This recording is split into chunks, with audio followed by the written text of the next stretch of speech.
across my screen. Sherry Parsons. Here. Irene Costello. Here. All right. Courtney Meyer. Here. Mary Carney. Here. All right. I know Dragon's going to be a few minutes late, and Brianna is probably not joining us. All right. Looks like we've got a lot of guests on the call. Thank you so much for coming. Oh, by the way, I, Diana West, am also present for the meeting. So we've got Jennifer Sanders James from Town Hall. Lauren Wilcox, I think, is also from Town Hall. Alan from the Historical Society. Kevin from Dietz, and then Chris Skelly, who is our consultant. It's like getting some feedback. I'm just going to mute someone briefly. Okay. All right. First order of business is to approve the minutes from November 19th, 2024. Do I have a motion to approve? So moved. Thank you. Do I have a second? Second. Thank you, Mary. All right, roll call vote. Sherry, Yes. Mary, Yes. Courtney, Sorry, this is for the minutes? Yeah. Yes. Irene, Yes. and I, Diana West, vote yes. The motion carries. All right, next is the exterior repairs to the town hall schematic design study from Dietz and Company Architects. Dietz presented at our last meeting, and then we had requested that they come back with different designs in consideration of the Secretary of the Interior standards for the treatment of historic properties. The town would eventually like to use CPA funding for the town hall. So CPA requires that those standards are followed. So I believe I saw Kevin on the call. Kevin, are you ready to share with us? Kevin, you're muted.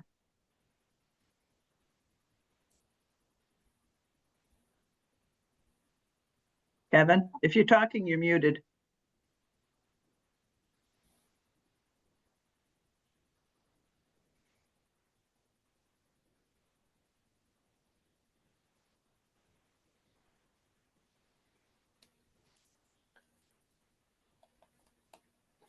Does anyone else have anything to share?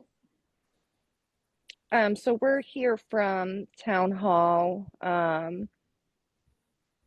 to kind of discuss this based on the feedback that you guys had provided last time. We had kind of looked at the designs and went through and kind of made sure that they met those standards. So I believe we're looking at changing the materials of the siding to what's currently there. Obviously replace if anything, gets broken during, when they take it down. We would like to put in still the barrier, the vapor barrier, as it will improve the longevity of the building. In terms of the windows, we're looking to go with the wood windows, but replacing so that they still look historically accurate to the time period. And then in terms of the elevator, I believe based on the feedback, we'd likely have to go with the one that's on the outside of the building, but in the rear. We did check with that the parking lot is the town's, is on the town's property, so that would not be an issue. And we also, I'll add to the accessibility, according to the Secretary of Interior standards, you can have an elevator added to a building if it's a matter of accessibility. And that is what we're talking about, is to provide access to a public building. Right. Thank you. It sounds like Kevin might be working now. Or maybe I misspoke. So we took everything you had to say in the letter that you sent to Dietz and us under consideration. We changed things to make sure that we would meet the Secretary of Interior's standards, and we would like to go forward with the CPA application at this time, and we're hoping that y'all would be able to support us. Okay. Does anyone have any questions?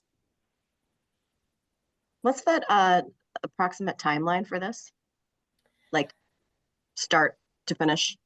Any idea? Just curious. I have to I wish Kevin, I don't know why it's not working, but I have to imagine that it's going to be about 3 years all in. Okay. And we don't By have, the time and we don't have Go a ahead. budget for it yet. we don't, they're working on it. They're working on it because of Yeah. these this feedback and changing some of the specs. Yes. Yep, Correct. we had to be sort of nimble and change a bunch of things, but we did, and they're still working on the numbers.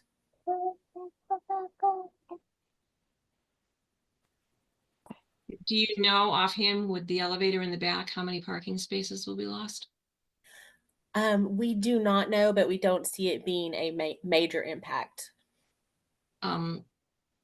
And does that mean the ramp will have to come down and be redone? The ramp would have to come down. Yes. Yes. I understand this would eliminate the ramp because you would just be able to access the elevator from the ground level and then take it up to That's the right. appropriate floors. Correct. Absolutely.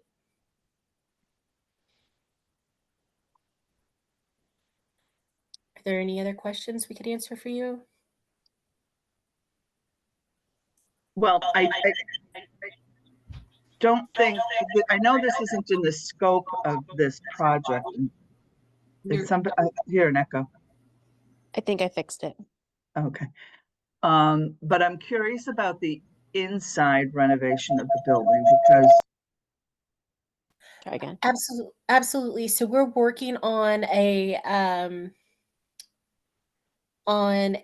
space needs study that was approved at the Fall Town meeting. We've had a couple of other procurements that came up and took precedent. But I think that I got the last one out to, not today, today's Tuesday, yesterday on Monday, which means I can start working on that one as the next one to go out. To get the space needs survey to be able to address what's going to be to the most benefit of the town. Mhm. And that doesn't mean just the employees who are in there in our wood paneled palace every day. That is everybody.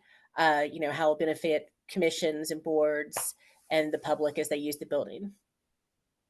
and I don't know anything about buildings and renovations other than what I did to my house, but if you're doing this project on the exterior, does it have any kind of impact, positive or negative, to the needs of the interior down the road?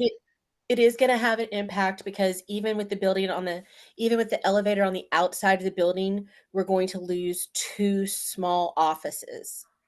That's what's going to happen, which is why it'll be so important to have a better understanding of the space needs for town so that we can look on how else to maybe divide the large conference room or looking at shifting more of our meeting spaces over to the Goodwin. Because there will be the impact for sure. We're losing 2 rooms, but I think having accessibility for residents and the public in general are worth it. Now you And can probably certainly- hear me, right? Yes, Now we we can can hear hear you, you. Kevin. Sorry, I was panicking trying to get my microphone to work, so I appreciate it, the patience, but it sounded like everything that was said was what I would have said anyways. So thanks for standing in, Jennifer and Lauren. Of course. I just, And certainly the I just outside of the want- building, the updates on the outside of the building will impact, the inside of the building. It will, improve the overall maintenance and longevity of the building itself. So I just wanted to mention that. I just want to go on record as saying I think there will be an impact on the parking. When our church has service, you have to realize that most of the people are 70 and up. And for them to have to cross the street to get into the church because there won't be enough parking will definitely be a hindrance. So I just want that to be on record. I did. There's going to be impact. We believe it will be minimal. Is what we're thinking, and we do know that we all share the space. We all are aware of that, and we try to be good neighbors together and share the space to the best of our ability. Well, certainly those angled spaces are a difficult situation anyway. We can definitely agree on that. That's the perfect place to park if you'd like to have your car hit. Yeah.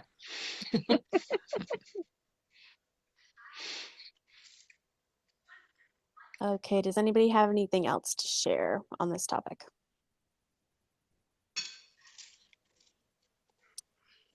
Okay, hearing nothing, then would it be appropriate for I to make a motion that we accept the designs as long as they continue to follow the Secretary of the Interior standards for the treatment of historic properties? Yes, I will second that. All right, any last discussion? All right, let's do a roll call vote. Sherry? No. Thank you. Irene? Yeah, we mean. Was that a yes? You're muted. Thank you. Mary? Oh, we didn't hear you, Mary. Was muted. Yes. Okay, got that one. Yes. Courtney? Yes. Dragon? Yes. All right, motion carries. All right, thank you. Thank you all for your time. We appreciate it very much. And we'll keep in touch with the progress as we move forward. Thank you. Thank you. Thank you. Good night, all. Good night. Good night. Well, that was a big sigh.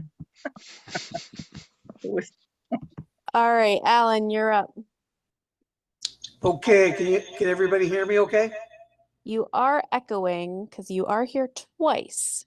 I know, I don't know why. Let me get rid of this. The other one's muted, so I'm not sure. I Hmm. can remove the other one. Let's see what happens if I do Yeah, that. get rid of it. Oh, I don't want to report you. Okay, try now. Okay, can you hear me now? Yeah, that's better. Great. Thank you so much. My techie support. So I'm here to ask you for your support for two projects that I'm bringing forward to the Community Preservation Committee next month at their meetings. One project is for the Historical Society and one project is for the Cemetery Committee and DPW. Okay. So the first project for the Historical Society involves restoring two documents that are in our collection, two early 17th century documents, two early town documents. One is the 1663 Quan mortgage or deed for an area in North Hadley, which later became part of the land that was owned by the Hopkins trustees to support the school. It was land that was not included in the original Native American deed of land negotiated by John Pynchon down in Springfield for the settlement of Hadley. This was about 30 acres that was reserved by the Native Americans up in North Hadley for hunting, fishing, mainly growing corn. The area we believe is pretty much where Meadow Street is now, because it later was known as the School Meadows property. And that's where the Native Americans had a village, a settlement, and also where some of them were buried. But in 1663, the leaders of the Native Americans negotiated, or they got fleeced really, by Zachariah Field, who was an associate of Pynchon, to take out a mortgage because they owed him some goods and services that he had given them. So in return for the payment of that over a long period of time, he held a mortgage for this property. So that's why it's called the mortgage. It really became a deed. That document was donated by Dorothy Russell to the Historical Society. It's the original document. It's probably our most prized possession next to the Goff Bible. But it needs some work to conserve and restore it. It's been folded, it's bent, it's been mounted on a inappropriate backing. So we have had an assessment done by a professional with a proposal and a cost estimate for that. And the other document, which is a 1676 deed from John Crow conveying his property to his grandchildren, because he moved back to Connecticut, but he left his grandkids the house and lot and all his goods in Hadley. And he was the son-in-law of William Goodwin, John Crow, and he was one of the original settlers. So we have this, again, old document mounted on or glued to a piece of cardboard. It was in a frame. So we're going to have it all, we're going to have it restored and properly mounted, and also digital copies made so we can display the copies, not the originals. We're going to put those in archival storage.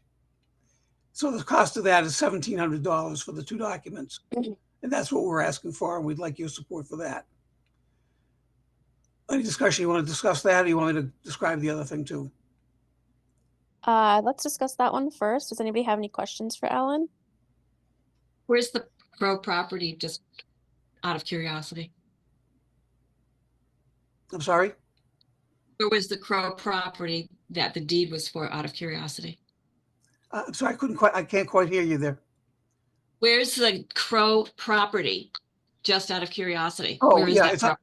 well, the Yeah. property that he had was inherited from William Goodwin. It was on West Street on the southern end of the street. I mean, obviously it's not in the family now, but that's. Yeah.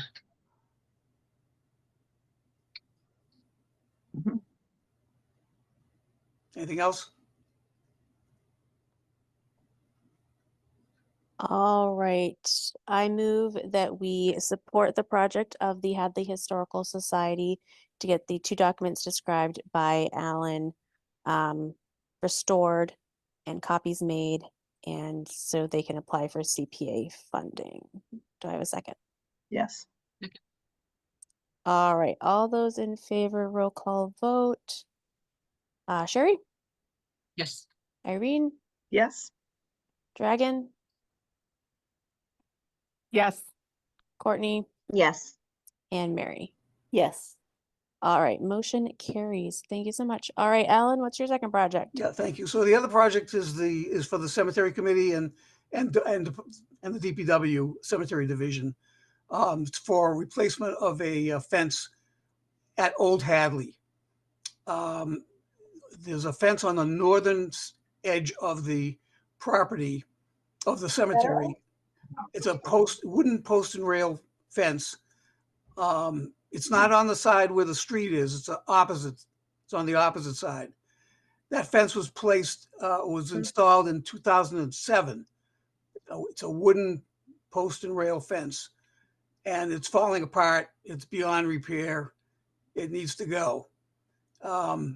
And we're proposing to replace it, or DPW is proposing to replace it with a decorative wire loop fence similar to what is up in North Hadley, in the back of North Hadley, not the front, where there's an black aluminum fence on the entrance, if you're familiar with North Hadley.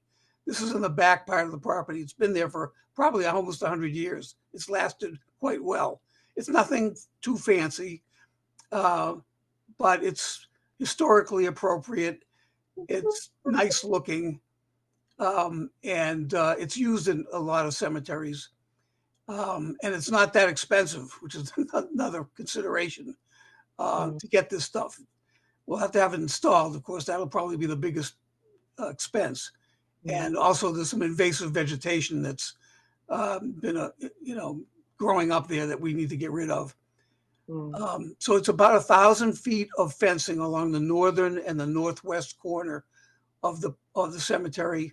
We're proposing to remove the wood post rail dilapidated fence and install a galvanized wire fence in its place.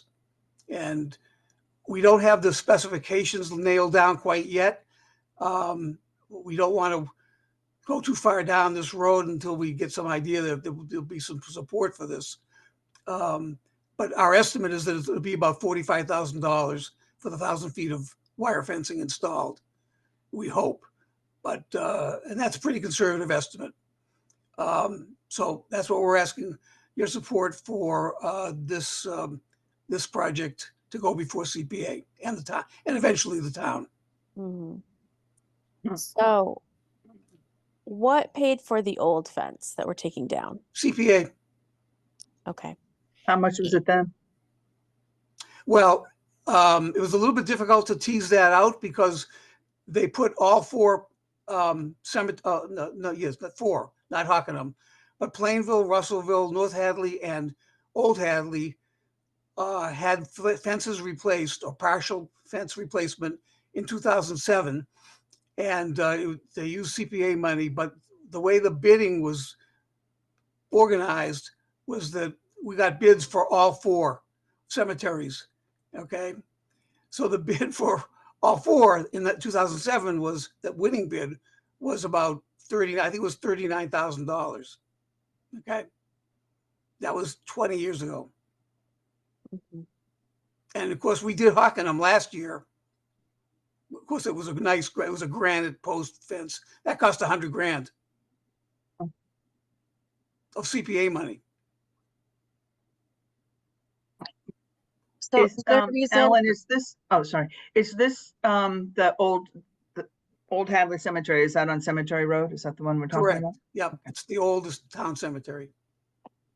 It's the most precious one. Although the Hockenham people will give you an argument about that. I just wanted to ask the reason behind choosing the wire loop fence over other ones. Is it cheaper? Is it more hardy?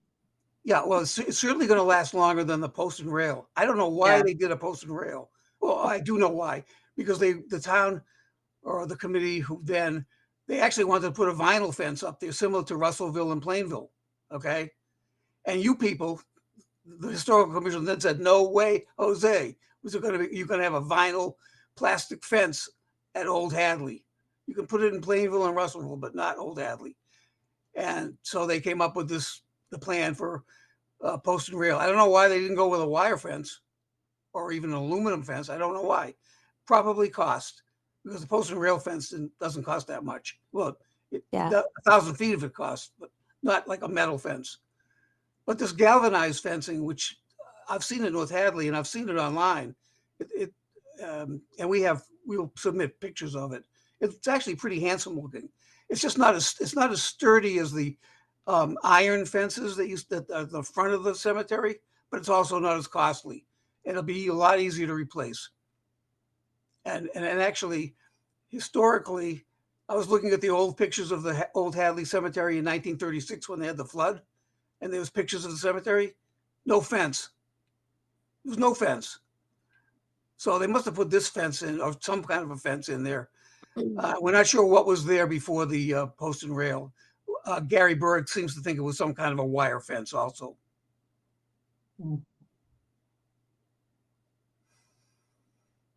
If there was no fence at one point, does there need to be a fence?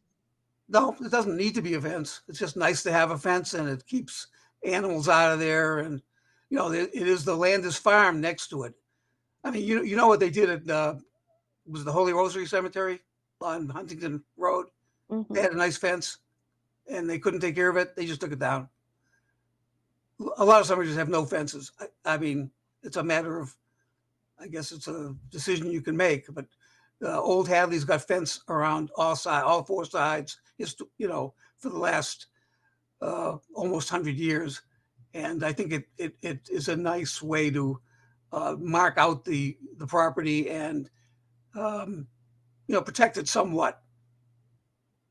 If you're driving a tractor down the field, you'll see that fence. Whereas otherwise you might be, if you're not paying attention, you'll hit the gravestones if there's no fence there. And my gravestone happens to be right there. I'm in a Oh, butter. exactly, yes. This is right next to that fence. Yeah, Exactly. yes. And I think if you've been there recently, the fence is horrible to look at. Oh, it is. I'm there all the time. But the other thing, Irene, is that the weeds come in, and I'm constantly pulling the weeds away from underneath the fence because then they get into the cemetery lawn as well. Yeah. That's Yeah, my hopefully gardening. when they put the new fence in, they'll grade it off. They'll get rid of the vegetation. I mean, it's something you have to keep after, obviously. But yeah, I think we can make it look nicer. What are the weeds? Is it bittersweet or not root? Or, No, it's you know what it not is? bittersweet. They're No. tall. It's like a There's some bamboo there's some grapevine. And of grapevine. course, Yeah. there's, I don't even know all the ones I pull, but they're tall. Yep. All right, any other questions for Alan? All right, I move to support the fence project as presented by Alan. Do I have a second? Second. All right, roll call vote. Sherry, Quick question, should I vote under the circumstances? under what circumstances? That you have a grave right next to the fence? Yeah, right, exactly beside it. I don't think that's a conflict of interest. I don't think so. Just gonna make sure. I Yeah, have a lot. definitely. I own a lot in the cemetery as well, but I mean, that's No, where we're right up against- that's where a lot of my family is too, Sherry. So yeah, but not right up against the fence. that's true. We are right up against it. But yes, Okay, Irene, You know what? Yes, I putting a galvanized fence in, but you're saying that this is something that is common among other cemeteries that are, I suppose, are historical. yeah, if I Um, knew how to share my screen, I'd show you a picture of it. And I think it's quite handsome, actually. Okay. I mean, it's not like chicken wire. Okay, Is it like cattle panel? like what? Cattle panel? What's that? It's galvanized, very wide hole, spacing between, and it can be very flexible and. It is. I really, I'm not familiar with that. If you go online and you Google decorative wire loop fence, you'll see pictures of it. there it is. Yep, there you go. Thank you. That's it. Thank you. Okay. Oh, let me come back. That's exactly, yep, that's it.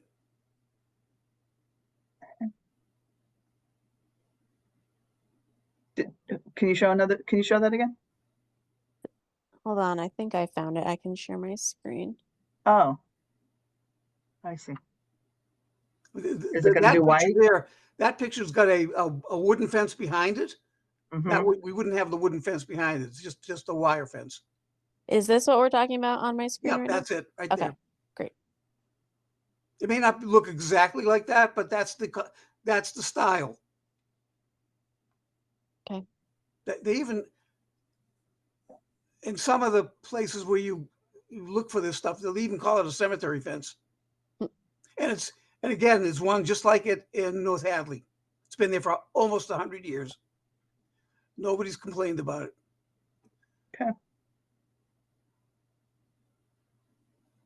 All right, so Dragon, Yes. Courtney, I had a thought too. Could we add like the caveat that we need to look at the final design chosen? sure. Sure. I mean, we'll have to, yeah, okay, I don't think that'll be a problem. Okay. It's just the timing of going before CPA and of course they may have questions too, and then town meeting, so. Yeah, I mean, if you have like one particular design selected, if you just want to send it to us. Yeah. Yeah. That may not happen for, down a little bit down the road, and because they'll have to put the package together, the specs and all that. Yeah. But we can certainly do that. I don't think there's any problem with it coming back to you and whoever needs to look at it again. And if I Okay. could just, that was a white fence, and that doesn't seem to be a design that would work in, given the historical significance of that cemetery. But what wouldn't work? The white. the It's not color. white, it's gray. Oh, okay. Well, the picture looked like it was white. Yeah, no, it's gray. Okay. All right. So it's just going to kind of blend into the. It's actually, yeah, if you go up to North Hadley and look at it, you can hardly even see the fence. You have to Okay. stand right next to it. Okay. Of course, it's got a lot of invasive vegetation there too. The fence and the rest of the cemetery is white, although it is in need of painting in many places anyway. Yeah, the idea is not to have to paint it.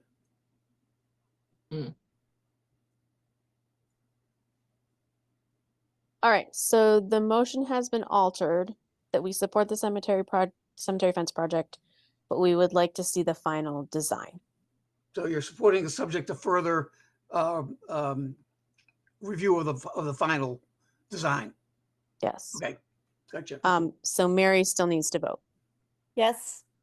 All right, so motion carries with the change in language. All right, Alan, I have one question for you that's not related to what you've just talked about. But is St. Bridget's the first Catholic cemetery in town? Is it older than Holy Rosary? I don't know. St. Bridget is the Amherst, is owned by the Amherst Church. Yes, but it's in And Hadley. St. Bridget, and let's see, Holy Rosary, it's now known as Most Holy Redeemer. Yeah, but the cemetery is still Holy Cemetery, Rosary. I do not know how old it is. Okay. To be honest with you, we don't know much. I personally don't know much about it, except that some of my wife's family is buried there. Mhm. Okay. Can I ask you Thank about you. that ferry marker we discussed one other time? I think Alan was going to talk to Gary about whether the DPW could move it. It's kind of falling over. Oh, sorry, what was that again? Is it a ferry marker on Bay Road? Oh, by yes, Toledo? that's done. We did it. Oh, good. Yeah, the Where- ferry marker, I think we came before you a while ago and said we were interested in moving Yeah. that because it wasn't a bad spot safety wise, and also it wasn't really exactly where the ferry landing was. So we moved it closer to where the actual ferry landing was, not exactly where it is, but a better location. It's close to where the former ferry house was located. So it's at the south end of West Street. There's a little circular bit of the common that's on the south side of Bay Road, and there's about Great. 4 houses there. Yep. And if you're familiar with that, the big yellow house that they just renovated Yep. a couple of years ago, that was the old ferry house. Mhm. And the ferry landing was behind, down on the Aquavita meadow. So we moved the ferry marker, or the DPW did, onto that little island, so to speak. So it's if people want to stop and see, it's much safer now. And it's more Great. where it should be. Great. It hadn't moved the last time I checked, but that was quite a while ago. So I just We wanted to moved it follow about a up. month ago. Oh, awesome. I'll check it out. Thanks. Yeah. And You I have to change your West Street. You have to change your West Street driving tour now. I was thinking about that, maybe adding a line or two about it in the walking tour. Sure. Yep. Alan, I have a question. You mentioned something that wasn't part of this, but it came up when you were describing the projects, the Goff Bible. Yep. What is that? Oh my God, you don't know about the Goff Bible? Well, I'm assuming that was it the You know- Bible. that You know was about owned Goff, right? by- Yes, I absolutely do. All right, this is a Bible. It's his that was in- Bible? This is a Bible that was in the John Russell Smith family that dates back to 1599. That's when it was published. Okay. Wow. And we know it was in Hadley. you know, when it's the same time that the Goff and the Whaley and Goff were here. They may have, we call it the Goff Bible because we believe they read it. We don't know for sure. They didn't write in it, but other people from Hadley did write in it. In fact, the original Dorothy Russell, John Russell's wife, her name's in that Bible. So it was her Bible. And of course, the Goff and Whaley stayed with the Russells. Mhm. It was hidden with the Russells. So that Bible had ended up in Wisconsin. When the woman who had it, she was a descendant of Julia Taft Bain, who was a teacher in Hadley and married to one of the reverends. And she was a very well-known, beloved figure in Hadley around the turn of around the 1900s. She wrote poems. She wrote stories about Hadley. She was also Abraham Lincoln's babysitter. Okay, so she was a big deal. She ended up with the Bible in Wisconsin. We think they gave it to her. The family of who had it then gave it to her when she left town. And her father, her husband was a minister. They ended up in Wisconsin. Their descendant decided that it belonged in Hadley, sent it to Dorothy Russell in about, I think, 1980, I think it was. And we've had it since. We've had it looked at. There's been articles written about it. Experts have looked at it, but it's very fragile. It's falling apart. So we do not leave it out. We don't show it to people all the time. But it's one of our. It's a very rare, precious part of our history. That and the deed that we would like to restore. Those are probably the most important items that we have in our collection. And so does the Goff Bible need any kind of preservation or? It was Martin Antonelli, who's an expert, works up at the Deerfield. He's the one who's looked through it. And he says, yeah, you probably could try to put it back together, but you know what? It may, the cure may be worse than the disease. We may have it looked at by the same person who's doing the deed and the mortgage, but I think it would cost a fortune to do it, and it might not be really the best approach.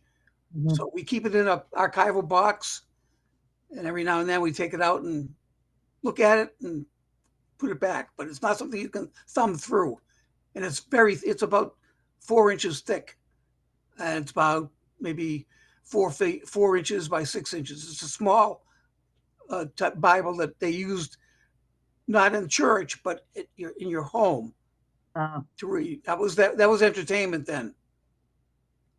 So Interesting. yeah, it's All right. Irene, you're coming. We're going to get together, I think, next week sometime, maybe, or the week Mhm. after Mhm. for that other project. I'll show it to you as a Oh. treat. Excellent. That's cool. Okay. Thank I'm you. sure Alan could regale us with stories all night long. Yeah. But in the Okay. interest of time, I'm going to move on. So thank you so much for joining us, Thanks, Alan. Alan. Thank you so much, guys, as usual. Thank you. Have a good night.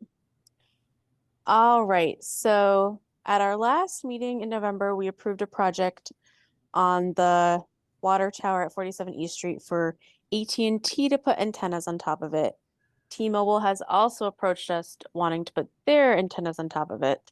So just as a housekeeping measure, I would like to make a motion to support T-Mobile putting antennas on the tower as well. Do I have a second? Second. Second, third. All right. Roll call vote. Sherry, Yes. Irene, Yes. Dragon, Yes. Courtney, Yes. and Mary. Yes. All right, motion carries. Thank you so much. All right, now thank you to Chris for your patience while we got through the rest of the agenda. We have now made it to the preservation plan summary section. Great. Hi, everybody. Hi. Hi. How's everybody doing? Great. All right, so Chris had sent around questions he wanted us to answer. Were people able to fill that out? No, not yet, but I read it. It's Okay. pretty detailed. I know it was long. I know Oh, it was a little daunting. I was a little even hesitant to send it out because there were so many questions. But There are a lot of questions, but that's yeah. How long did it take you to fill out, Diana? I mean, I got distracted a couple times, but I would say like probably half an hour. Okay. Oh, well, that's not bad. No, it All wasn't in right. the Yeah. end. So not bad. Yeah. I didn't realize you expected us to fill it out. I read through it and came up with answers in my head, but didn't write them down. I would say don't feel like if there's a question that you're stuck on, just skip those ones and fill out what you can. Okay. What I already got from Diana and Courtney, I think. Definitely really helpful just to see all the responses so far. So yeah, whatever you can send, I think it'd be great. And you want it ahead of the our meeting in March? That would be great. Yeah. Yeah. Okay. Yeah. Yeah. What I have ahead of time will be really helpful. Okay. All right, so we had divided up the Macris listings around town. I'm just wondering how people are doing on that. I will admit that I am a total delinquent and am not very far on my list. But how are other people doing? Dragon and I did a big section. I think we're halfway done with their list. Yeah. And yeah. we realized that all of like Roosevelt, where there's tons of barns, like up by the Jekanowski families, those were never on the original thing. So we had hazards on and drove very slowly doing that. But those will hopefully be added to our list. So I still have to input them into the spreadsheet, but I have the paper copies from our notes from when we did that. Great. I have I notes want- for Okay, go all ahead. of Bay Road. I have notes for all of Bay Road, and Mill Valley Road, and I had started on South Maple Street. Ran into some real issues because a lot of those houses that are on Macris don't even exist anymore. They're just open field now. And the numbering is definitely, the Macris numbering is definitely the old, for the most part, the older street numbers and not the modern street numbers that we have now. Yeah. So that, yeah. But I looked up the years, and that was part of what I did. I looked up the years that the houses that are there presently were built and tried to pinpoint which of the houses would match the Macris listing so that I could then figure out the street numbers. And it helped a little bit. Yeah, when I was working on mine this afternoon, just using Google Maps, basically, I was looking at North Maple Street.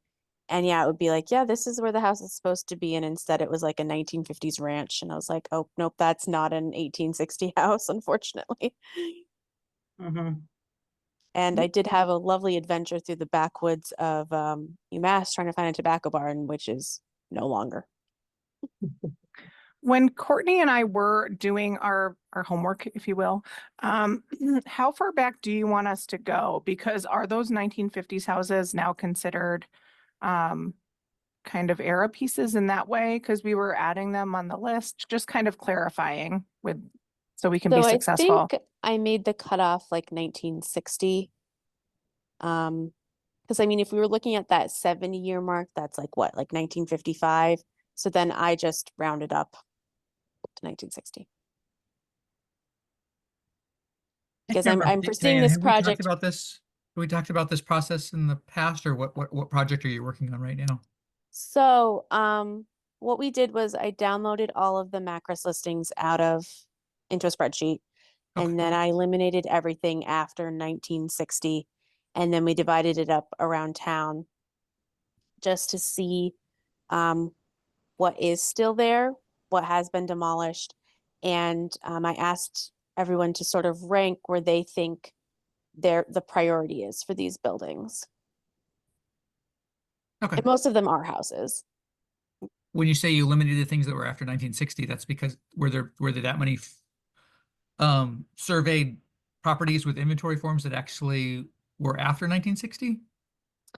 I don't remember how many I eliminated. It wasn't a whole lot, but it's just the idea of like if we were working in that concept of that 70-year range for eventually say a demolition delay bylaw, then just thinking forward thinking ahead a couple years, because I'm foreseeing this being a couple year project perhaps.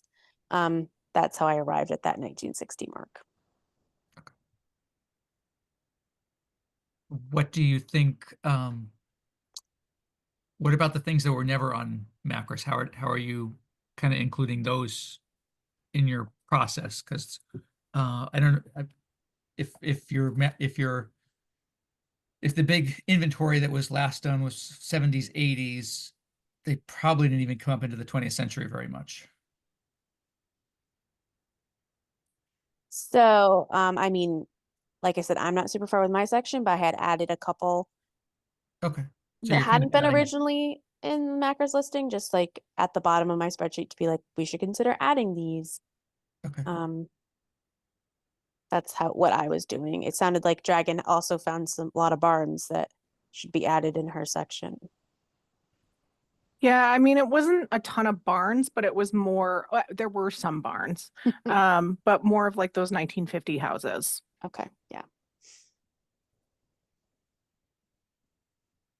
I just want to, Diane, confirm you gave, I'm doing the center of town, which is primarily Middle and East Street. Is that correct? If that's what I gave you, yes. Okay, nobody else is doing that. Let's just put it that No. way. Okay. Because I've been up and down East, Middle, and West for the plaque project. So just want to make sure I have the right subset, the sub list. And I went up and down East Street and took pictures of all the standing homes and properties. Oh, And wow. I'm going to map those out and compare them if they're on Macros. And I think with the new numbering system, when I get to the south side, it's going to get wonky, but Mhm. I'm going to cross-reference the photo with the address and make my notes that way. Yeah, you probably have the biggest challenge because all those south side numbers got changed. Yeah. Yeah, I understood that when I first started going around. I'm like, these aren't right.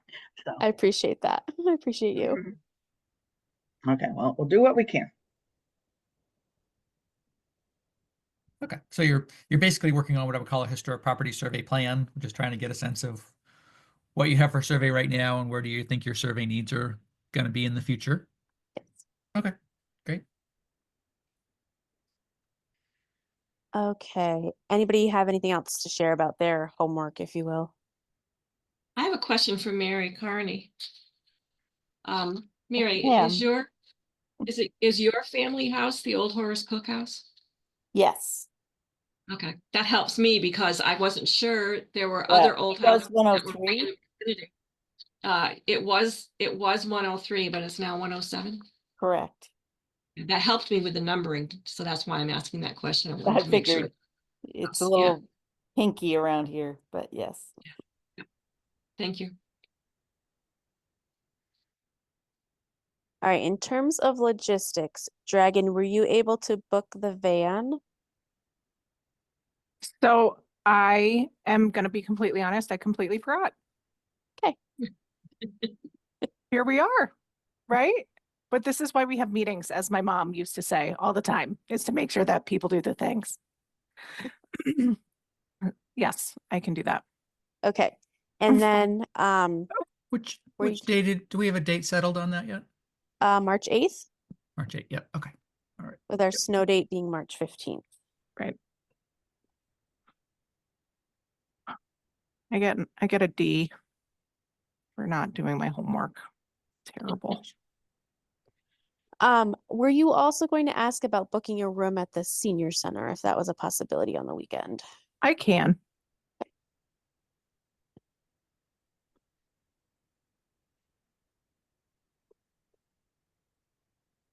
All right, if you just want to let me know once you've done that, then we can Yeah, cross those off the list.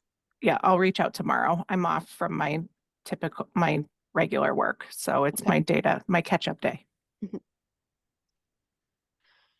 All right, so I think we were talking about starting around 9 a.m. for a 3-hour tour. Mhm. And then you will come back to the senior center if we can. If not, maybe the library and have lunch. And then the afternoon, we will let Chris lead us on whatever more we need to do. Okay, great. And that's going to be with any with the public. It's a public meeting and anyone can show up and be a full discussion, citizens discussion. Yeah, we can do it that way. Okay, I think that's what we had talked about, but I'm happy to do both. A meeting just with the commission, or, well, I mean, an open meeting, but the commission. And then one where it's really meant to be more of an open discussion. I mean, Let me we've check my so far notes. only had one person from the public express interest in joining us for the whole day. I mean, we might get other people, not sure. Because we are in person, that might deter people from actually coming out. When we did do something on Zoom previously where it was kind of an open discussion, I think the session we did with you last March, we did have a couple people from the public hop on the Zoom, but Mhm. I mean, I think because we will be all together, we do still have to publicly post it. And in that case, it is open to the public. Yep. Yeah, it's the question of even if it's an open meeting, public doesn't necessarily get the chance to speak unless you as the chair let them speak. Whereas if it's a citizens forum of some kind, then it's really that's the whole purpose really, is to hear from everyone and have a full discussion. Yeah, okay. I think we cross that bridge when we get to it, if you're okay with playing it by ear in that way. That's fine. We can see how that goes. But you're going to publicize this somehow. It'll just be on the town website. Okay. It sounds like Alan wants to come too, so 2 people from the public. All right, what else do we need to talk about for this? What other prep work do we need to do? Was there anything more specific in terms of some individual meetings with town administrator or select board or planning board or anything more like that?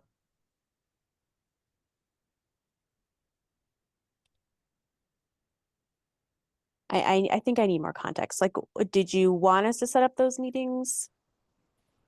What are we discussing? Right now, we have an interim town administrator, so we should probably hold off until they hire a permanent person. Okay. I have in my notes To me, something that about wanting meeting anybody outside of this in the town administration would be after we could do this, not before, in my opinion. All right, so we would have our public forum here, whatever. I guess we should decide what we're going to call it, and then we can look and see if there's some other interviews or discussions that we should have after that. That sounds good. Okay. Yeah. So what would you like to call it? Would you like to call it a historic preservation public forum? Hadley Historical Commission listening session? Hadley Historic Commission, Historic Preservation Planning Task Force. And it could go on and on and on and on and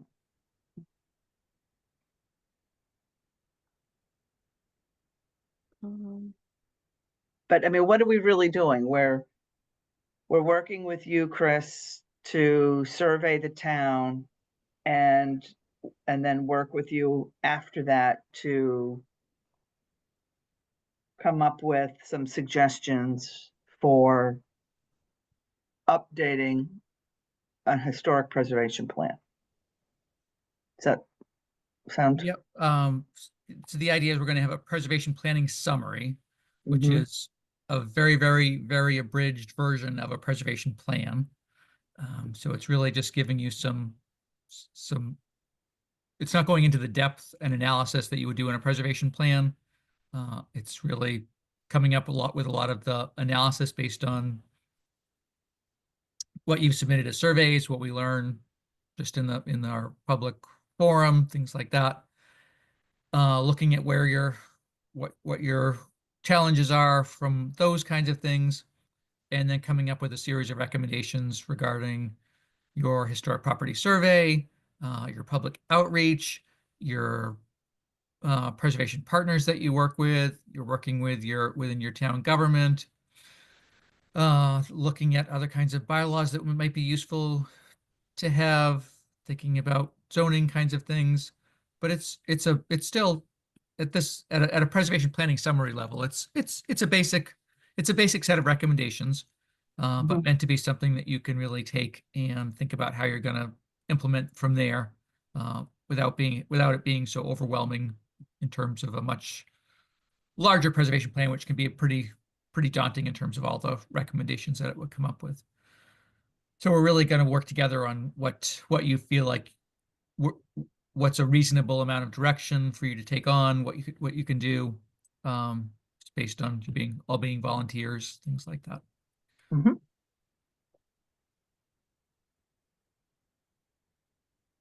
So, Chris, I have a question. A lot Sure. of those old have been made into multifamily homes at this point, multiple apartments. And should we kind of not focus on those and focus on those homes that have remained a single family home, or? No, I don't think that should be a factor at all. No, that's not an issue. I just am assuming the insides don't represent what they would have. Yeah, I think if you were to look at some of the exteriors that have maybe where there's been a lot of modifications on the exterior, some of those might go to a lower priority for additional survey.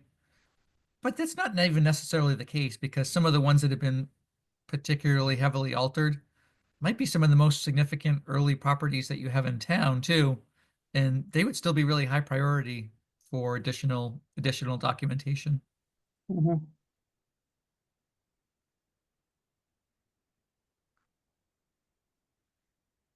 All right, we can think about how we want to word the public posting for the day. Okay. We've got some time, so anything else we need to figure out right now for the preservation plan summary day?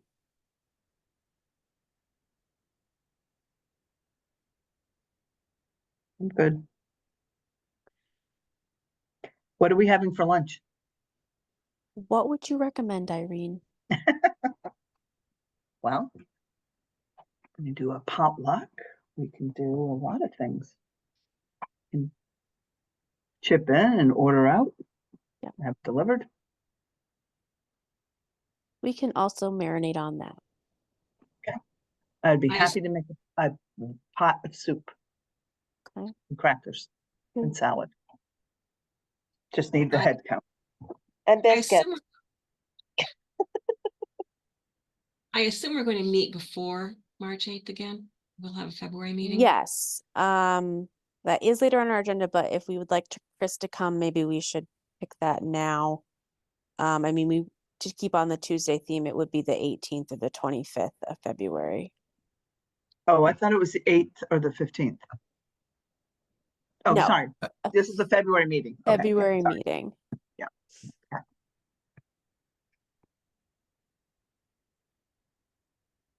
I cannot do the 18th.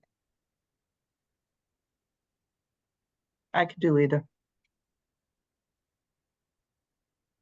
What were the two options? The 18th and what?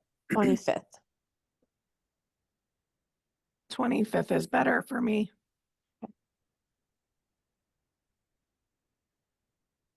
Share your Mary opinions. 25th is not better for me, but I will just go with the flow.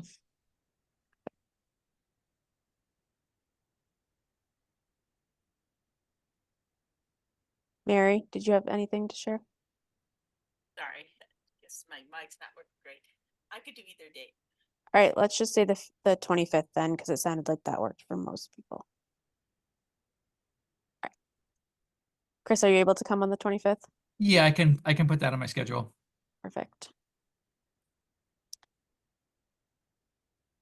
All right, last call for anything for the preservation plan summary day.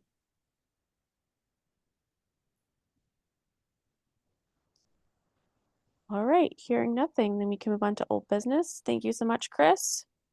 All right. Well, look forward to meeting with you in March.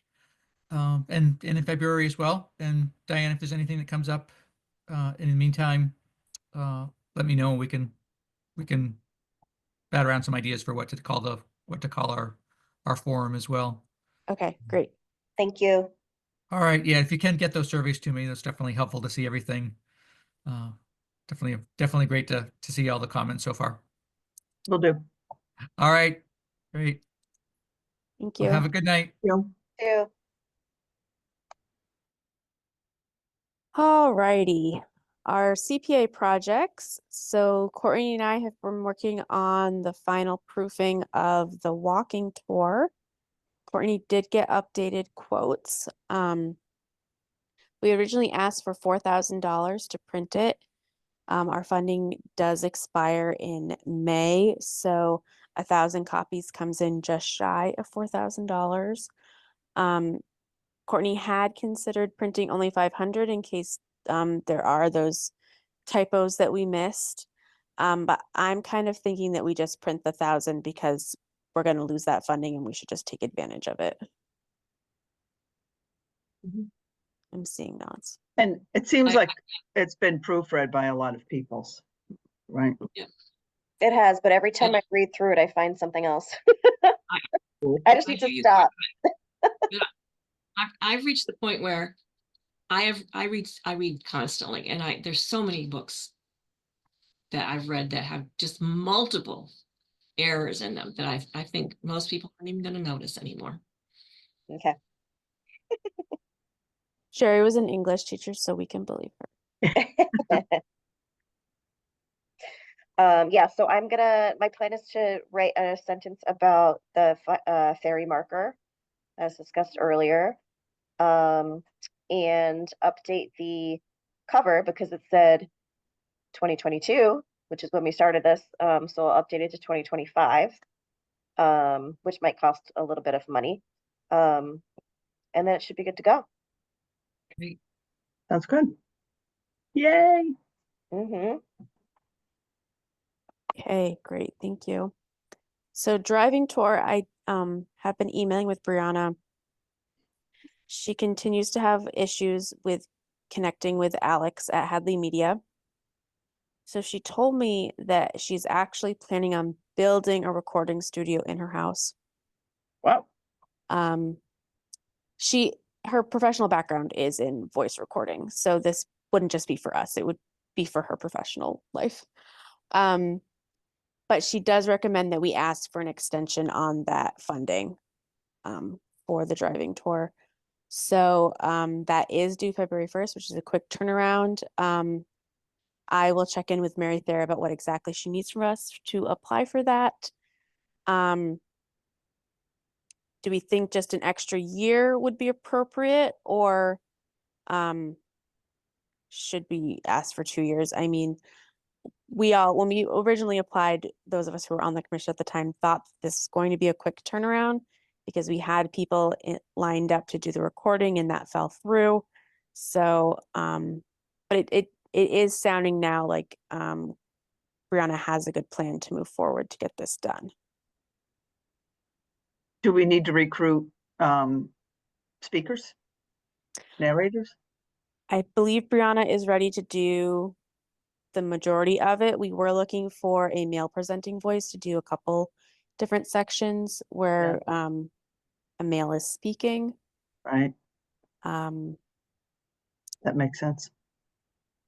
so from the funding originally approved to us from CPA, we have about $800 left to go towards this.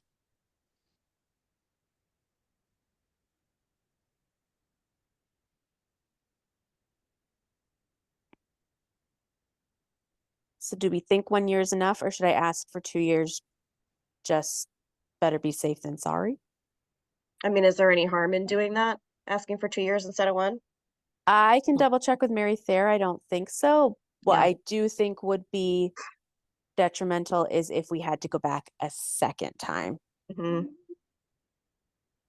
Yeah, I mean, so we would need to get this approved. The extension would need to be approved at the next town meeting, right? So it's then when we can say like it's essentially done. we probably won't need the 2 years, but just to be safe, we asked for it. If we think we're getting pushed back, we can explain that. Yeah, okay. Okay, so is this going to be recorded in Brianna's studio? And if so, what is the timeline for her to build that out? She told me she's already done the research, and that she is planning on building it in the month of March. Okay. I'd go for 2 years.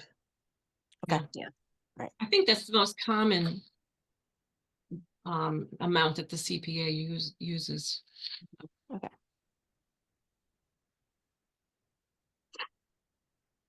Okay, I will put that together and just check in with Mary there that I'm doing it right. Right. All right, anything else about those projects?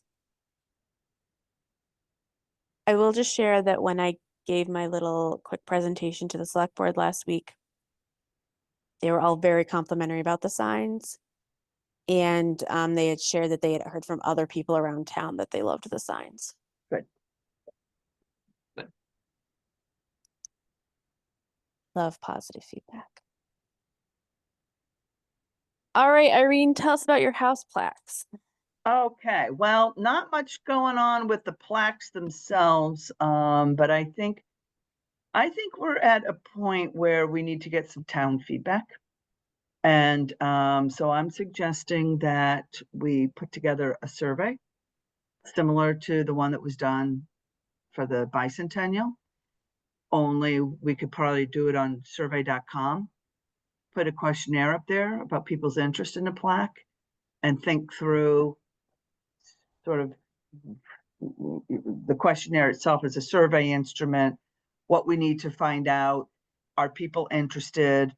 Do we have a budget that we think we need to stick to, like, $200 quote that I got for the plaque is probably out of the question, but how much would people spend? And then put that out there.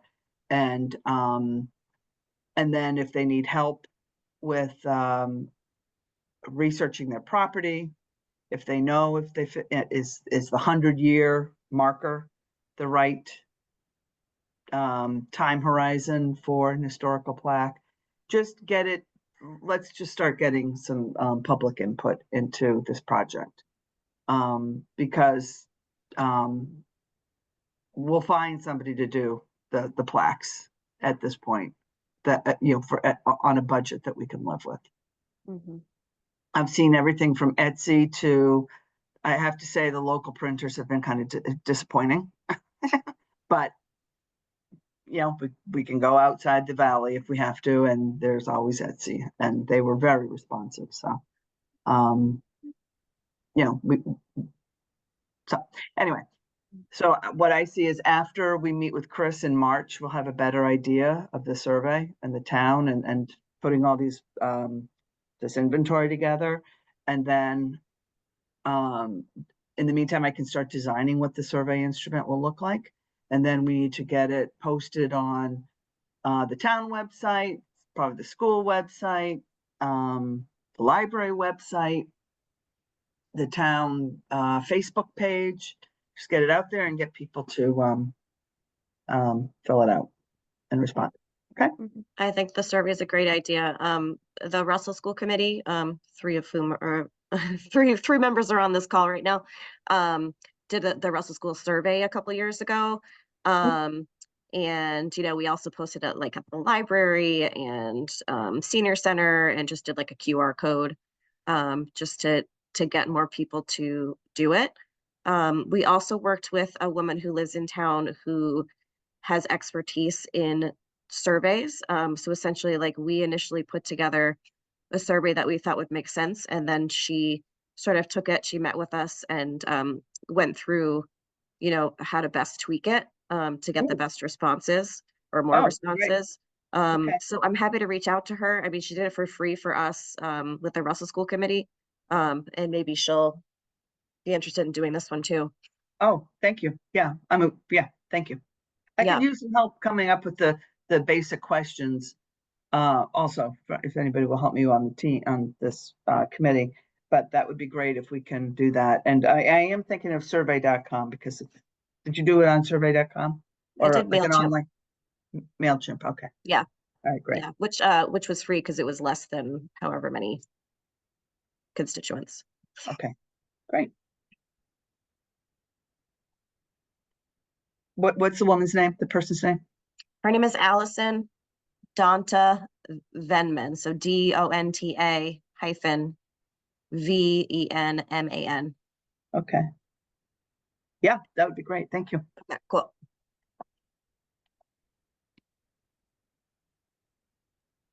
All right.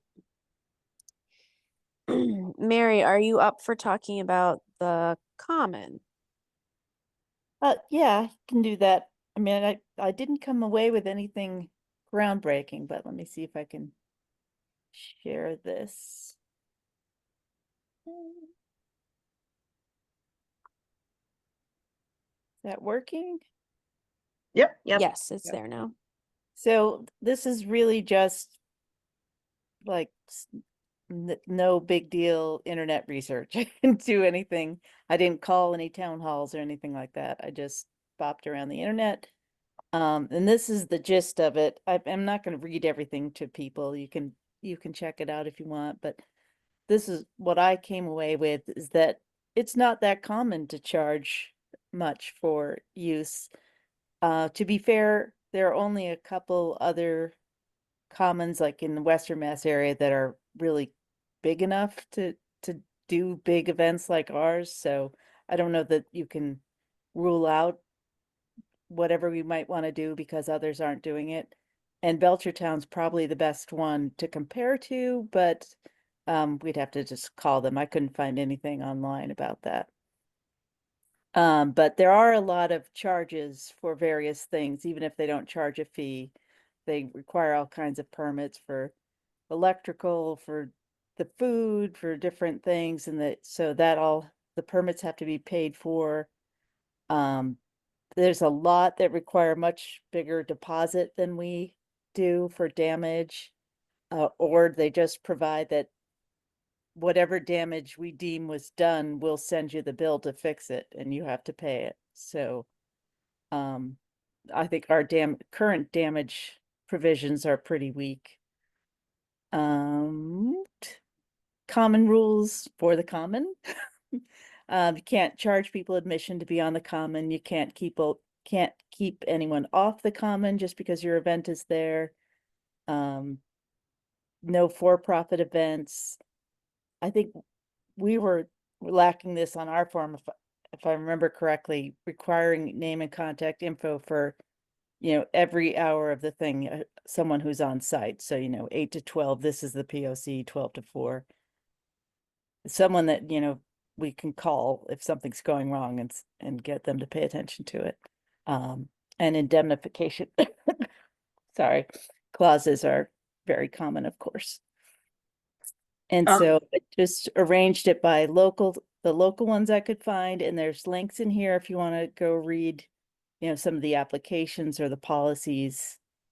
And then I did some more far afield with various types of things. This one has a whole fee structure, which was interesting, having different fees for different types of groups. But I won't, I'm not going to read to you, but I'm happy to answer any questions anyone might have about my research. That was really a lot of information. So that's great. I guess I mentioned that the Asparagus Festival, like that's the big one, right? Yes. That's the elephant in the room. And that must be underway in their planning. And I think, Diana, you had suggested reach out to Jennifer, and I haven't had a chance to do that, but they already were at the select board meeting 1 or 2 meetings ago. The NEPM people were there to discuss it. So it is definitely underway again. Okay. And was there any discussion about what their fees are, and if there's a certificate of insurance that they're, it's nice to have indemnification language, but In my business, when I'm entering into a business relationship, we have to provide a certificate of insurance that shows that the person that we're working with is covered under our policy. So I would think we would want to have a certificate of insurance, and that's the big one that comes to my mind, for risk management. And there was always maintaining the common was like, okay, grass grows. So, but there is police duty, there's public works that has to go back in the next day and repair any damage that's there. There's a lot of detail, and how do we find out what New England Public Media and the town are agreeing to? And then besides that, there's also, what is the town? I remember that was a question. What is the town getting for it? And are we getting any booths, or are we, expected to be a vendor at our own asparagus festival? I can say that, I'm on the work with the foundation in town that just supports the local schools, and they charge us the full booth fee to use our own common to sell things to support our town. So that's part of why I was on board with, like, hey, they should really pay us more, or at least, let town organizations have space for free. But that's just my absolutely. personal takeaway from my experience there. So people from NEPM were at the select board meeting talking about this year's Asparagus Festival. Yeah, I got the sense it was just a socializing, like, hey, we are planning to come back. I just saw the minutes, and it didn't look like they got into an in-depth conversation, but I think since there was some little dust up last year, I think they wanted to get in and make sure everything was, they had a good communication line with the select board. But we can follow up and see if they're, I don't know if they've already submitted an application or any of that. I don't know how that works. Diana, did they ask about working with us, the select board, since they had asked us to look at this? Did they follow up? I mentioned that you were researching other towns, because they had asked us about this, but they didn't react. Got it. Based on the information you have shared here, and based on the Asparagus Festival, I think we should be in line with what other towns are doing around us, and that maybe we aren't charging so much for the use of the actual common, but we're charging in all these extra fees. Because really it's just the Asparagus Festival that we are worried about. The common doesn't get used for too many other things. I mean, I think it would be nice if more people used it, but I think there just needs to be a different fee structure perhaps for an event that has X amount of people at it, and the purpose being fundraising or whatever. And that then we do get into those negotiations for free booth space for Edward Hopkins Fund, the mountain, the library, whatever else. I know from running events in the past that in the venues, which are, businesses like a golf course that has a big outdoor tent, or a function hall, if you go, once you hit 75 people, you have to have police detail. You have to pay for that. There must be some kind of a fee for the public works that is required. I think the Asparagus Festival, drew many as 8,000 people. So that's a lot of people going through. Yeah. And it, who's paying for the police detail? So I understand that they did pay for the police detail the day of. The concern from the select board was that the police were doing a lot of pre-work that they were not getting paid for. So in that case, I think that also comes just down to a better contract between NEPM and the town Mhm. that goes beyond whatever that form is on the town's website, that is really made for like the church doing their sunrise service, or like Right. Joe Schmo having a get together on the common with 20 of his family members. Right. Or a beer So in, Day. I'm sorry, Sherry, I didn't hear you. Or a beer party on Memorial Day. Right. I understand that's a informal gathering. Wow, that's a lot of people, and they're serving Yeah. food and they're, serving beer. So, It's you at not, least want to have a so certificate of insurance, and you got to cover the town for any risk. yeah, agreed. I agree with the certificate of insurance. We do that at my work as well for all of our vendors and everybody. So I think that our next step with this is to again look at the form that's online, the town, determine, is that taking care of 90% of the common events? And then we need to think about a different structure specifically for an event of the caliber of the Asparagus Festival. And there has been conversations among the neighbors on the common about fun things to use the common for. And, it's anything from a couple of years ago, beer trucks and musicians came in once a month or every couple of months on a Friday night. And that was fun. And, a community event. And then some other ideas were to have a skating rink. Due to climate change, I don't know if that's going to be very feasible, but another idea was, can the town have any interest in a farmer's market? So there are ideas floating out there of people and specifically some neighbors on the West Street Common who would like to see the common being used more. And that's somewhere in between the sunrise service and the Memorial Day, and not as big, nothing's as big as the Asparagus Festival. So my biggest concern there is this, liability and risk management and making sure that, just what are we getting out of it? Well, I think at this point, I feel, and I think other people in town feel too, is that NEPM is taking advantage of us because they're paying next to nothing to have this event ultimately. And it is a big fundraiser for them. And they are a nonprofit, of course. Mhm. But I mean, in the beginning, I wasn't seeing any buy-in from Hadley. It was like they just showed up, plopped down, and was like, this is a Hadley event because asparagus. And still there is not a whole lot of buy-in from the actual town. And I wonder how that can be. There's no point person in the town for this event? I don't know about that, but what I'm saying is that like it's not like a big town event. It's NEPM's event in Hadley that some town people go to.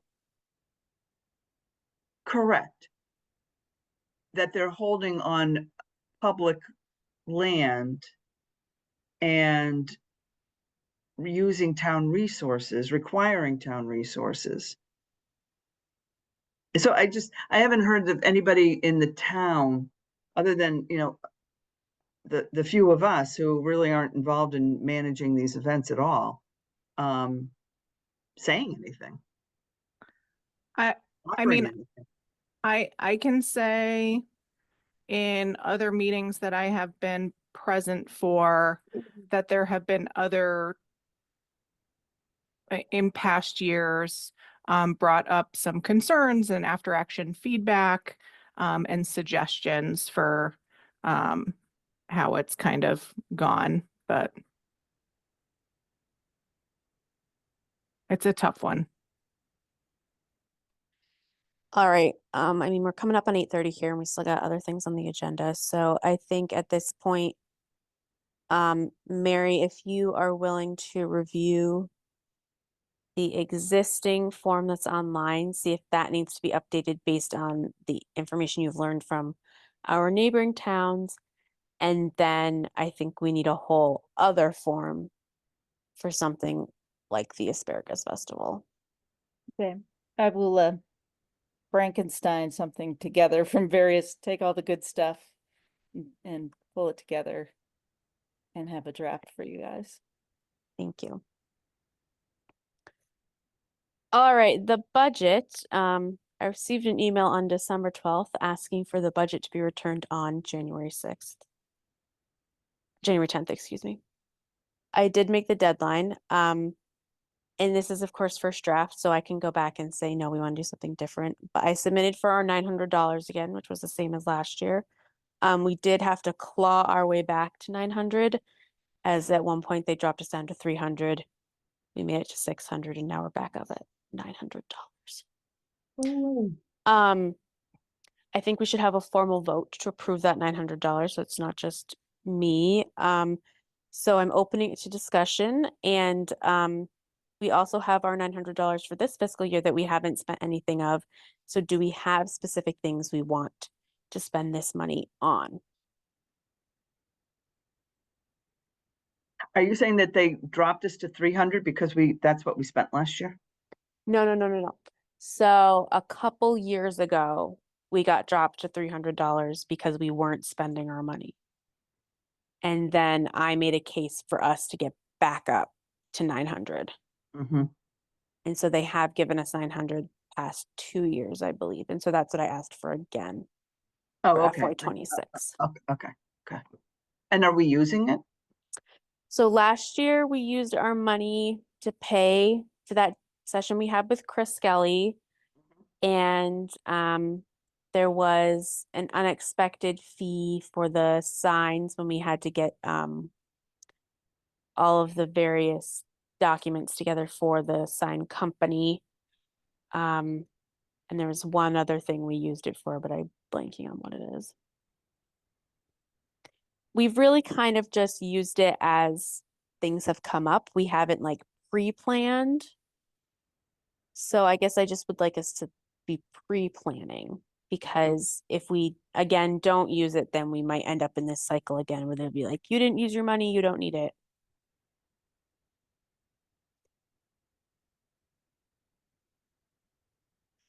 And we can be thinking about that moving forward. But I will make the motion to submit $900 for our FY26 budget. Do I have a second? Second. All right, any discussion? All right. No, it seems as though everything that like all the projects have to get funded outside of our budget. And that's just the nature of it, right? I mean, if we can fit it within the budget, we can do it. But everything we've done so far has been well outside the means that the town gives us automatically. Yeah.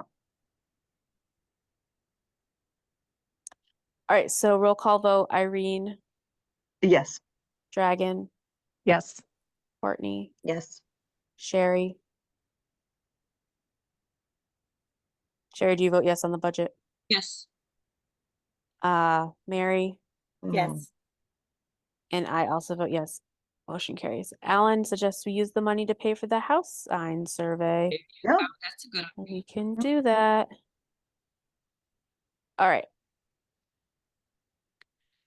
Okay, Russell School Study. Courtney is going to share about this. Okay, I have to refresh myself. Okay, so I was recently catching up on the select board meetings, and they had talked about the Russell School feasibility study. It is still in progress. And I just gotta find the email. Hang on a second, Carolyn. Latest on the Russell School. Okay, so this was on December 4th. They said that they met with the American Heritage Foundation, who's the people who are doing the feasibility study, and they met with the 5 college consortium to put together a proposal, as well as they're considering creating housing which is interesting because when we were on the Russell School Committee, they said it wasn't going to be possible. But they would be 11 micro units. Another option they're looking at is for community space, lab space, and classroom space, I imagine for Hopkins. And then the other one is for demolition. So it's interesting that stabilization was not one of the options because that's what the Russell School Committee had proposed. And then they're going to have the final report, I think in the next week or two. So that's all I got. So I don't know where I'm hearing the information that I've heard about the costs of bringing that building up to code, but was 15 million a realistic number? So I think it was Alan and Dan who were on the Russell School Committee estimated it would probably be closer to like 9,000. Is that right? 9,000? 9 yeah. million. Oh no, yeah, not 9,000. Did I say that? 9 million. And we did get CPA approved application last year to stabilize the building for 1.23 million, I think it was. And then it was pulled from the article was pulled right before town meeting. So yeah, so that's what we formally recommended and secured money for, and then now it's not even an option on the table. So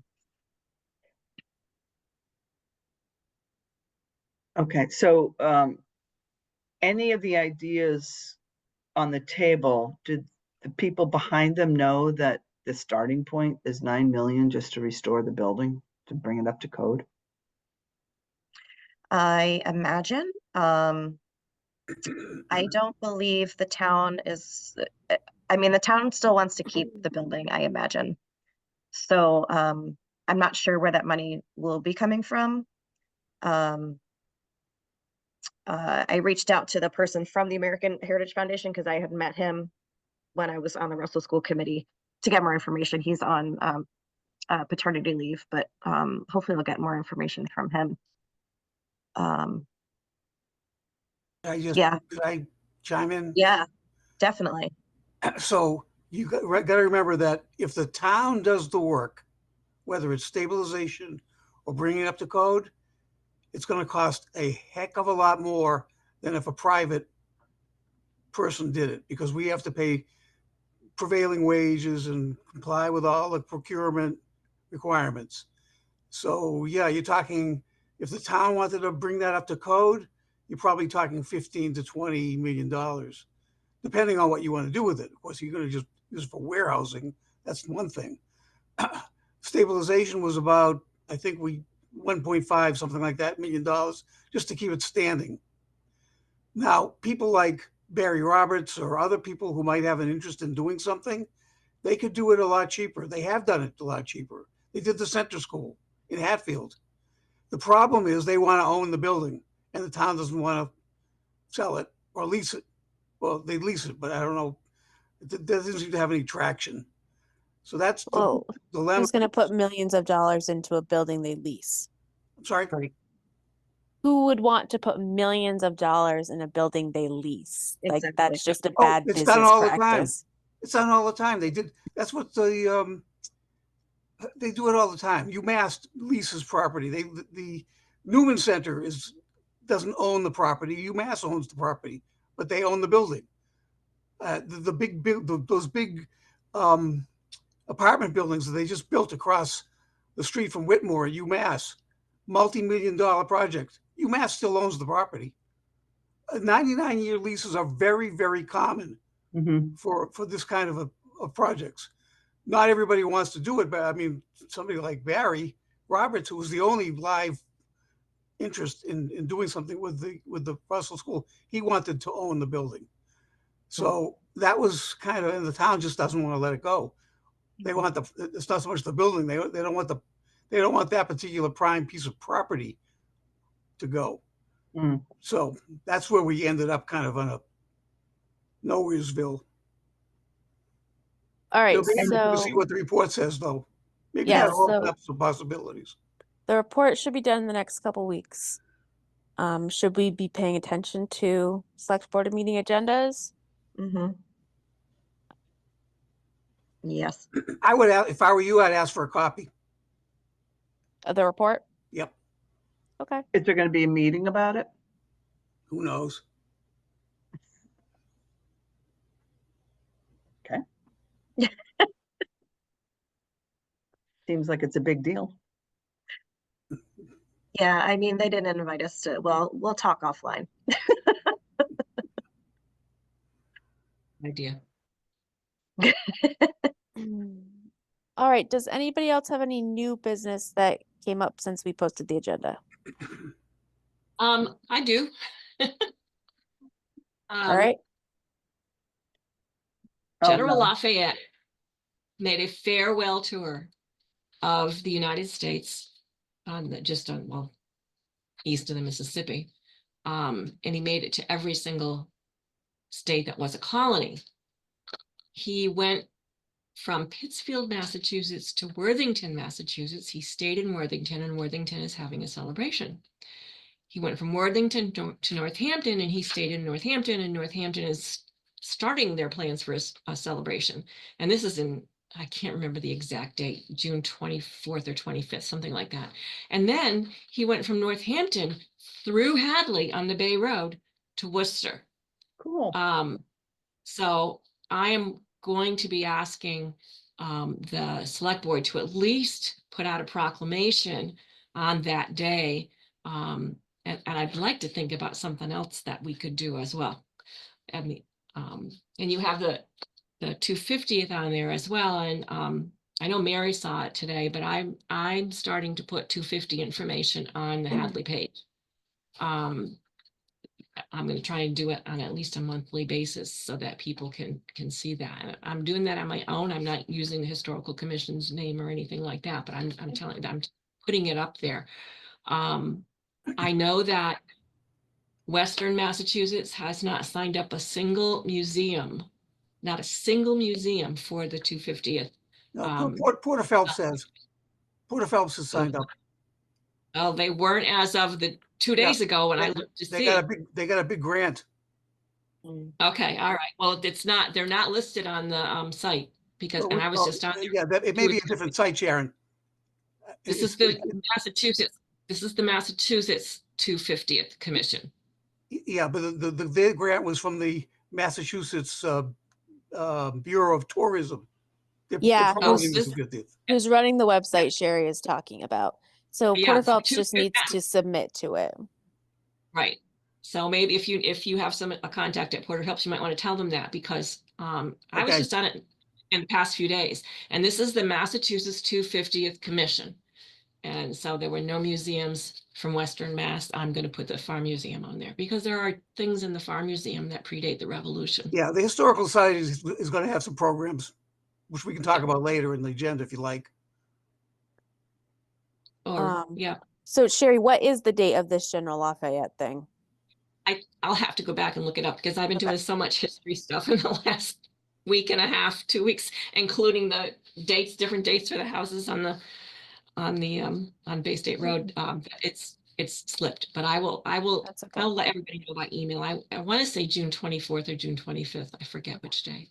And somewhere this, around. I'm guessing, was after the Revolutionary War was Yes, over? it was 25 years after, no, excuse me, 50 years after the Revolutionary War. He was still alive. Oh. So it was 1825 when he did this, which is why it's 200 years since he did this. Okay. Ah, cool. Yeah. Do you know who he came through with, Sharon? Do I know who he came through with in terms of other people? Well, that changed from his different routes as far as I know at this point. And I know that I'm on the DAR and we're working to get more details about it so that we can show. There you go. Yep, they're putting the signs up. Who just put that up there? I did, shared it. I was Googling. This is great. Oh, okay. There Yeah. you go. Yeah. And so, so different people were with him at different times. But yes, but I got it verified that he used the Bay Road. And there is an actual commission or an actual organization that's trying to get the signs up and other things. We won't qualify for a sign because he didn't stop in town. And, the town didn't do anything to recognize him being here, but I still think, we know that he used Bay Road to go from Northampton to Worcester. That's documented. Sherry, I have another question about the revolution. The guns that were brought down from Ticonderoga. Knox. Hmm? General Knox brought him down. Right. Did And not so come they through brought- Hadley. They didn't go through Hadley? No. Oh, okay. Never mind. But that might have been mixed up with another thing. We had a cannon that we let another town borrow, and I can't think, it begins Oh. with W, and I can't think of what it was, but we got it back for the revolution in early 1775. It was still we had loaned it. It was still our property. We got it back, and it was in working order, and they ordered munitions for it. So Yeah, we're still looking for the cannon that was sitting in front of Goodwin. We think that got melted down for World War II. it's likely. Well, Alan, you say that, but it's my dad who asked about it, and Right. he remembers playing on it as a kid. So that would have been after World War II. Okay. Because he would have been very little during Well, World maybe War it's in II. somebody's barn. That's usually where those things hide out. Yeah, we have a picture of it in 1902. Yeah. That's it. Yeah, he remembers like after school playing on it, like after he was Yeah. at upper school and stuff. Okay, so in the interest of time, I'll just say that 101 East Street has been demolished. RIP. And now it is time to talk about the 250th anniversary of the American Revolution. So does anybody else have anything to share about that? Alan, you said the Historical Society is doing some programs. Yep. We know Porter Phelps has some programs planned. Yep. I don't know what they've, again, due respect to Sharon, I mean, I'd love to find out what this other site is, but I do know that the Porter Phelps, because we had talked to them about doing a joint thing, but they put in something, and they're going to be doing a series of programs this coming summer, and exhibits, and I can find out maybe and get you that information. Susan Liskes and Karen Sanchez, who's the board president there, are my contacts. I can get, I know they sent me some stuff. I'll forward it to you, Diane. How's that? Perfect. I Okay, can you share with distribute everybody. it? Yeah. So see what they're doing. For ourselves, we have one, I'd like to do a couple of programs, but we're definitely doing one. We already have the date. It's going to be May 18th, which is a Saturday at the library. And the program will be Heroes and Legends, Hadley's Heroes and Legends of the American Revolution. We did a cemetery talk last year about some of these people. We're going to focus a little bit more on a few of them. There's some pretty interesting, amazing stories, and the actual stories. The legends that we're going to look into is the so-called Burgoyne story, where supposedly General Burgoyne, the British general who surrendered at Saratoga, which was the turning point of the war, came through Hadley after the battle and stayed at Elijah Porter's house on West Street, and gave him his sword in gratitude for this hospitality. That's the legend. The fact is, Burgoyne probably never came through Hadley. Okay, Oh, no. but his troops did. We know his troops came through. The British troops came. They camped. Yeah, they camped on the common, and down by the ferry. And a sword was left here. I know where the sword is. Okay, and the sword was in the family until about 1910. And with there's photos of it, and pictures of it, and I've actually seen the thing. But it may not be Burgoyne's sword. That's the only story. But it's an interesting story anyway.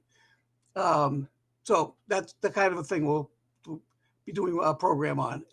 At least that, maybe some more. Okay. Fun.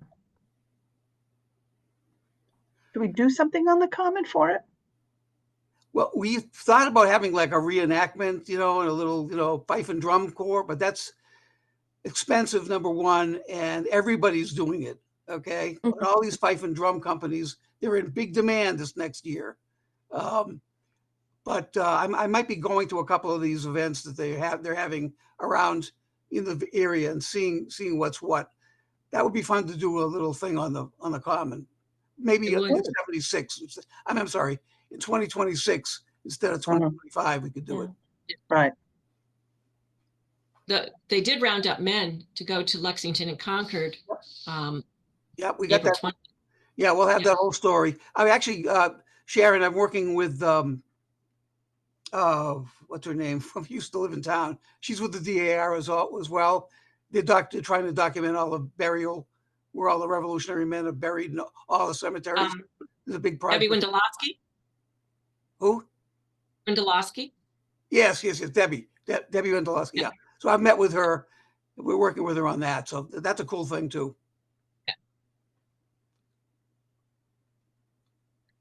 I'm meeting with her on the Lafayette stuff. I'm working Oh, with her on great. the Lafayette. I'd like to find out more about that, but I'll talk to you offline. Yeah, sounds good. All right. We've come to the end of the agenda. Thank you, everyone, for your input tonight, and thank you for sticking through this almost 2-hour-long meeting. I appreciate you all. So if you have any questions or any feedback from the meeting, any homework to do, feel free to reach out. Do I have a motion to adjourn So moved. and a second? Second. Yes.